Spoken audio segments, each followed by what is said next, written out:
Nah, siang-siang gua ketemu Bang Ojos ya?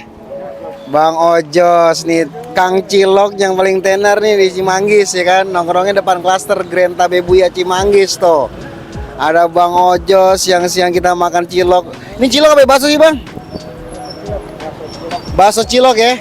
Nah, berapa ya harganya, Bang? Berapa ya? Boah.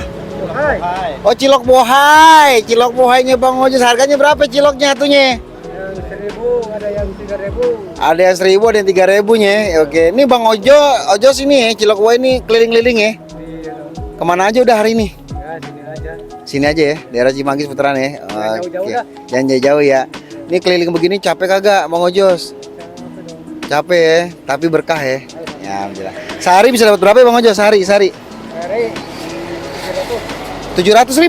Wih, 700.000 dagang cilok bohai itu sih.